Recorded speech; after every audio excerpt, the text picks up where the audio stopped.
Hey guys, we're back with Transistor, and we're gonna take a second look at this game, looking at more of the game itself, as opposed to gameplay. That might be a kind of a weird thing to be talking about, but hopefully I'll be able to open your eyes to the other side of this game that most people would not really think about. And so, what I first wanted to talk about is the aesthetics and the gameplay decisions by the developers. Like, why did they choose this? Why did they go in this certain direction? What moved them to want to act in this way? And so, obviously, you can all see that this game is absolutely beautiful. This art style is absolutely amazing. They went with like it's cybernetic, it's cyberpunk, you could call it that. It's set a bit in the past. You can almost see that because this record player, it looks like it's from like 1920s, even earlier, 1900s, and some of like the dress and the things like that when it comes to the garments and the outfits of the characters in the story that reflect a more modern style, but actually almost like a historical fashion, which I thought that was absolutely interesting. And then when it comes to the game itself,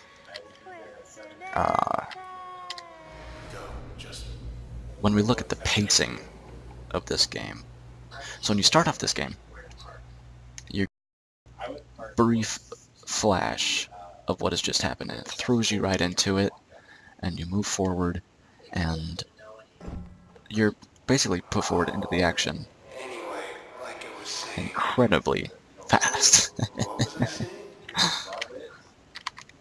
But you put right into the action, and there's no way to get bored immediately with this game. You're gonna get hooked immediately because you're gonna want to figure out how the gameplay system works, how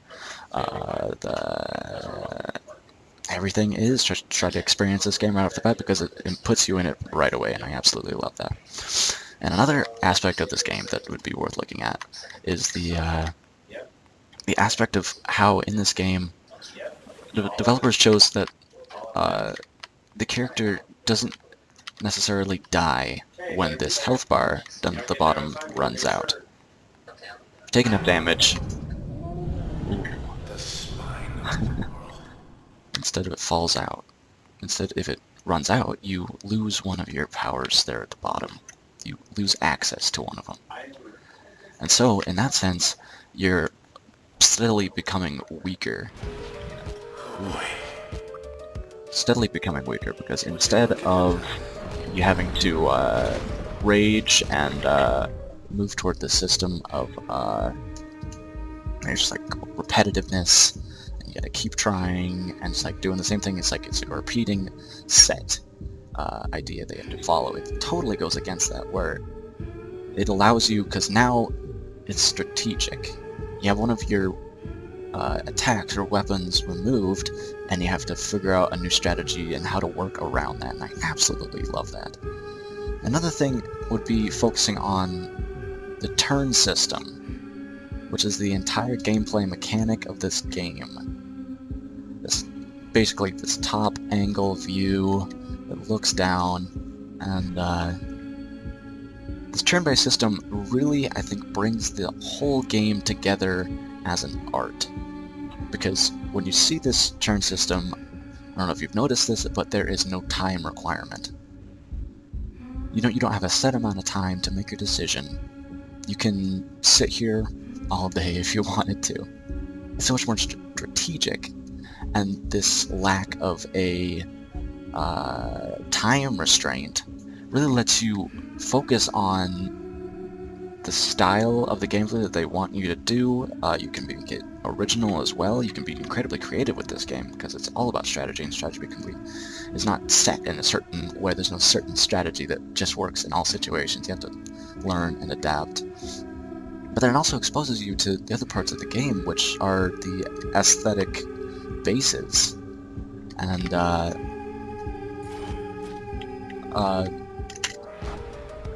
where you can enjoy the surroundings. little bit more than just being like fighting for your life and being horrified of what's gonna happen next. Oh, I better get away. It's a much different experience, and I think that's just absolutely amazing. I wouldn't have done it any other way for this style of game. I think they absolutely knocked it out of the park. And so then, yeah, we just lose to, I guess, to further go into that idea. We see that it's not so much that's just like it's focused on gameplay. It's so much more than just the gameplay. There's no rush, which leads to a more enjoyment of the aesthetics. And basically that's my review of the game choices and decisions made by the game creators. And I think they did just an absolutely phenomenal job. And so now we can move toward much more of the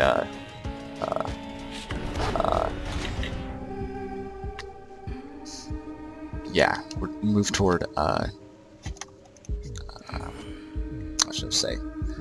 Looking at the plot and the idea of this character in herself. So we are playing as Red, which is our main character, and we see right off the bat she's voiceless. In the story, we find out that she lost her voice; it was taken from her, and when we think about that, this is essentially her story, and yet she doesn't have a voice. We don't hear her speak, so you could say that she has lost agency in her own story, where it could be so much less about her, and that she, or at least not so much that it's less about her, but she's not the powerful protagonist in this. Because what we do here is the direction and the voice of Transistor, the sword that she carries with her, and it can seem to the untrained eye that this is meant to be, that this is the way it's supposed to be, like this is her voice, can't live without Transistor's aid. But I almost entirely disagree with this notion, because when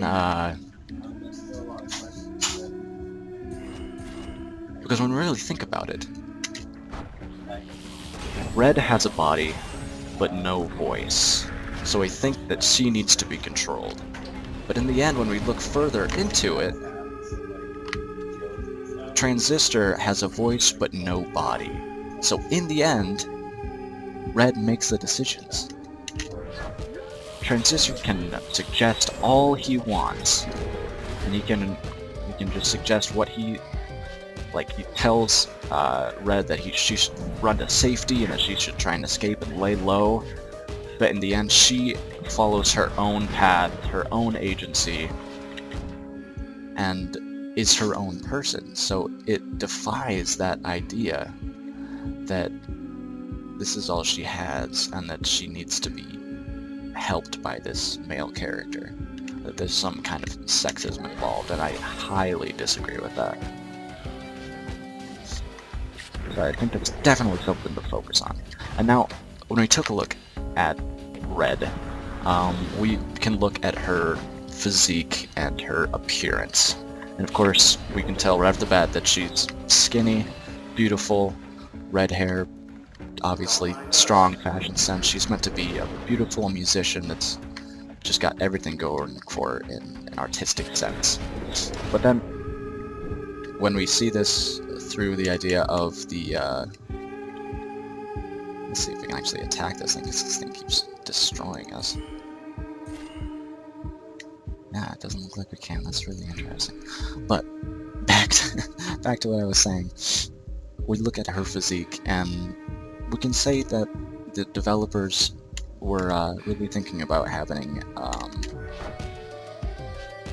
This is the style that they wanted to have. This is how they thought it should be. It's the idea that they're going for, and I think that shouldn't be something that is taken as harmful to society.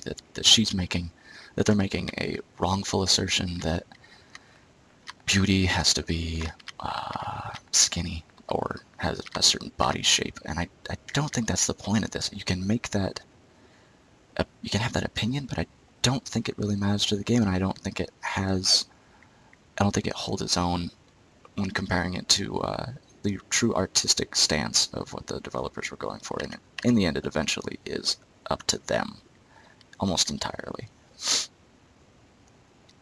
And then, as we look along, keep going along this idea of looking at Red herself, we kind of, through the gameplay, we notice that Where'd everybody go? it could be seen that If I was the size of that thing, Red has no power. I wouldn't hide from anybody. That Transistor is the source of all of her power, because he is the weapon that strikes. He is the one that absorbs enemies into itself to create new powers and new abilities for Red to use. So it could be seen that all of her powers in Transistor. But I disagree with this notion that Red is powerless and voiceless, regardless of the fact that she has the ability to act on her own. I believe that Red has a power on her own, and I think it's pretty obvious and maybe overlooked through this gameplay. We see that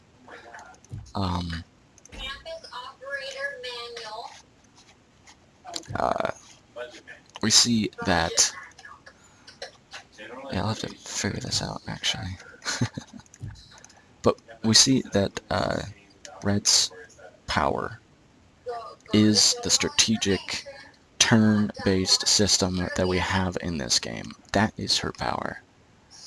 Because after we finish our turn and we execute our plan, Red moves faster than time. Time essentially slows down for her, and she sprints around, executes attacks, and moves around, and everything around her just slowly moves forward in whatever motion it did initially intended. And I think that's completely her own. I don't believe that that's because of Transistor at all. And that also cancels out the idea that she's powerless and that she relies on this sword, where the sword is more of a tool for her. Much more of a tool. Of course, the relationship that's shown throughout the game between Red and Transistor is obviously apparent. They are a couple. They're a relationship. They're supposed to be together. Red is the body, Transistor is the voice, and he wants her to be safe. He's always acting out in highest, basically in the safety and the,